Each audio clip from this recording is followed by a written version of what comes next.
कान खोलकर सुन लीजिए, ये कोई पुल नहीं ढह रहा है, बल्कि लगातार क्रमशः आप पर किए गए अंधविश्वास का रेतीला टीला बुरी तरह से अब भर आ रहा है, छर आ रहा है और ढह रहा है। जय हिंद साथियों, नमस्कार। मैं हूं आपका दोस्त ललित व्यास पांडे। साथियों, ये कोई पहली घटना नहीं है कि भोपाल और जबलपुर NH 45 का ये पुल गिरा हो। लगातार ऐसी घटनाएं घटित हो रही हैं। 3 साल के भीतर ही 400 करोड़ रुपए लगे थे इस पुल पे। कौन जिम्मेदार होगा?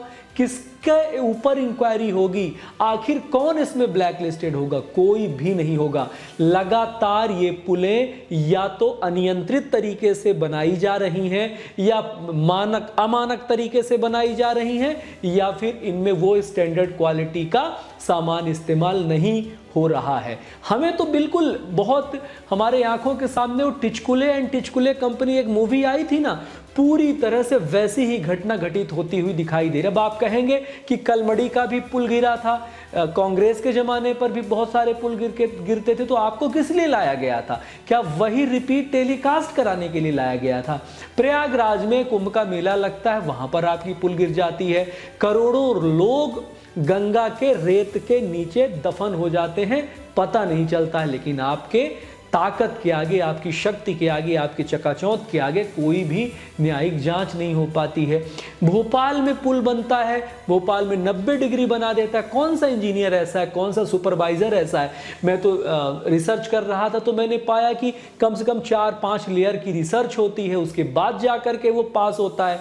90 डिग्री का आपका पुल बन जाता है। मेट्रो बनती है भोपाल में, तो पुल और रोड के बीच में इतना स्पेस ही नहीं होता कि उसमें से ट्रक निकल जाए, फिर रोड खोद करके उसके बीच में स्पेस बनाया जाता है।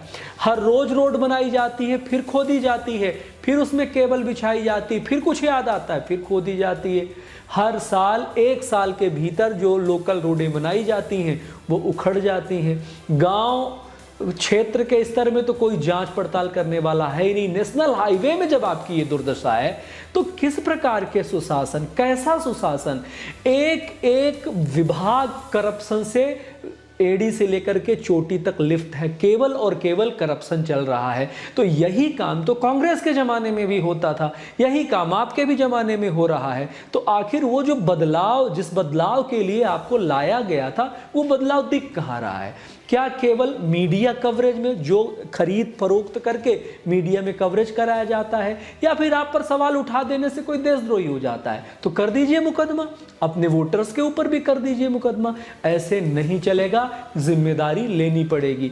और कौन से लोग होते हैं? नेता, मंत्री, मंत्री का विभाग से लेकर के कॉन्ट्रैक्टर से सेमी कॉन्ट्रैक्टर से पेटी कॉन्ट्रैक्टर्स, कितने लोग लिप्त होते हैं उसमें। और मैं देख रहा था कि पहले से ही जहां से टेंडर होता है, वहां से 30-40% का पहले से बिडिंग हो जाती है। उस 30-40% के बाद वो टेंडर रिलीज होता है। उसके बाद कॉन्ट्रैक्टर, सेमी कॉन्ट्रैक्टर, पेटी कॉन्ट्रैक्टर, फिर लोकल कॉन्ट्रैक्टर, इतने लोग तो उसमें लिप्त होते हैं। ढेर सारे उसमें अधिकारी होते हैं, अधिकारियों के नाम लेना उचित नहीं होगा यहाँ पे। और ये पब्लिक फोरम पर बिल्कुल सबको क्लियर है। मैं आज तक समझ नहीं पाया, हर कोई जानता है और ये कहता हुआ पाया जाता है कि ये तो अंडरस्टूड है, ये तो सबको मालूम है। फिर ये न्यायिक व्यवस्था, ये जांचें, एक दूसरे के ऊपर आरोप प्रत्यारोप, ये किस प्रकार का मुखौटा है? क्या इसी सुशासन के लिए हम लोग आपको लाए थे? राम मंदिर ठीक है, 370 बहुत बढ़िया है, आपने NRC की बात करी, आपने SIR की बात करी, सब पर आपका सहयोग किया गया, साथ दिया गया। ऑपरेशन सिंदूर बहुत अच्छा था, लेकिन जो घर के भीतर की ये दुर्दशाएं हैं, ये कब जा कर के ठीक होंगी? वो तो अच्छा हुआ कि ये जो जबलपुर वाला पुल गिरा, उस बीच में कोई व्यक्ति नहीं था वहां पर, लेकिन ऐसे हजारों एक्सीडेंट होते हैं। जो आपकी सड़कें बनाई जाती हैं, प्रॉपर वहां पर डाइवर्सन्स नहीं होते हैं, डाइवर्सन ना होने की वजह से रात को वाहन चलाते हुए लाखों लोग पुल पर गिरकर अकस्मात मृत्यु को प्राप्त होते हैं। लेकिन उसकी जिम्मेदारी किसी की नहीं होती, क्योंकि वो जो नेता होते हैं वही कॉन्ट्रैक्टर्स होते हैं, और वो इतने रसूखदार होते हैं कि वो किसी भी समय पर उठवा लेंगे, तो कोई उनके खिलाफ आवाज नहीं उठाता। ऐसे लाखों उदाहरण हैं। इसके खिलाफ कौन सी जांच एजेंसी आएगी और कौन सी कमेटियां बनेगी, मुझे आज तक समझ में नहीं आया। करप्शन रेवेन्यू विभाग का देखें, लोकल स्तर से लेकर के हाई लेवल तक ओपन फोरम में है। ट्रांसफर के स्तर पर देखिए, सभी मंत्रालय, सभी विभागों में खुल्लम खुल्ला ट्रांसफर की खरीद फरोख्त हो रही है। मुझे समझ में नहीं आता कि ये आपका सुशासन आखिर किस लेवल का है, किस स्तर का है। आपको इसमें ध्यान देना होगा, अन्यथा बहुत देर हो जाएगी। जब मैं आपका विरोध कर रहा हूं तो मैं किसी भी सड़े गले, ऐरे गहरे, नत्थु खैरे पार्टी और पार्टी के दलों के नेताओं की तरफदारी नहीं कर रहा हूं, क्योंकि मुझे वहां से भी कोई उम्मीद नहीं है। यानी कि हमारा विपक्ष तो बेगैरत था ही था, लेकिन पक्ष भी बेगैरत धीरे धीरे होता जा रहा है। धीरे धीरे क्या है ही, इस प्रकार की पुलें रोज गिरती ढहती धराशायी होती दिखाई दे रही हैं, और इनके नीचे गिरकर न जाने कितने लोग मृत्यु को प्राप्त होते हैं। डर लगने लगा है किसी भी पुल से हम गुजर रहे हैं, कब को वो ढह जाए। इससे बढ़िया तो अंग्रेजों के ज़माने का शासनकाल था, उनके ज़माने की पुलें आज तक चल रही हैं, कम से कम उन्हीं से सीख ले लेते, लेकिन नहीं लेंगे।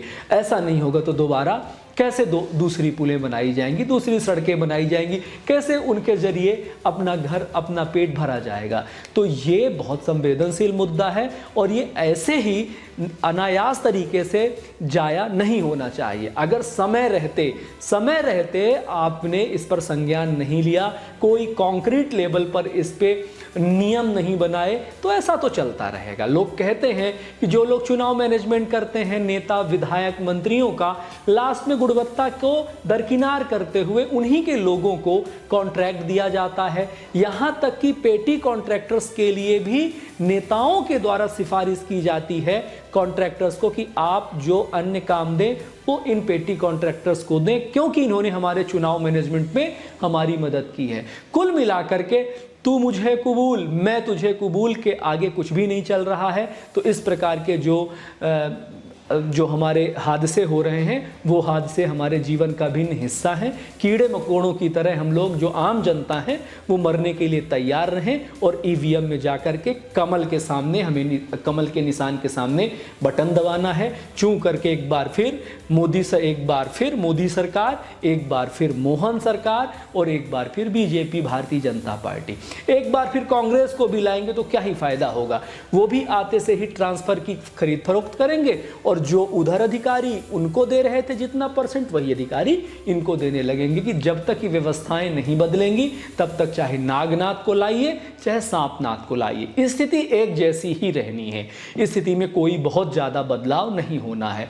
इसलिए बहुत मन व्यथित है, बहुत मन दुखी है। जिस बदलाव के लिए आपको लाया गया था, उसमें आप रत्ती भर भी खरे नहीं उतर रहे हैं। करप्शन सर से लेकर के पांव तक जकड़ चुका है, पूरा सिस्टम करप्ट हो चुका है।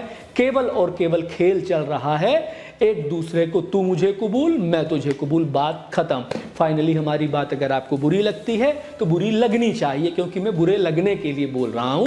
अगर हमें भी देशद्रोही आपको साबित करना है तो कर दीजिए, कोई फर्क नहीं पड़ता। अगर अपने हितों की रक्षा के लिए, अपने स्वाभिमान की सुरक्षा करने के लिए बात करना बगावत है, जी हां, तो हम बागी हैं।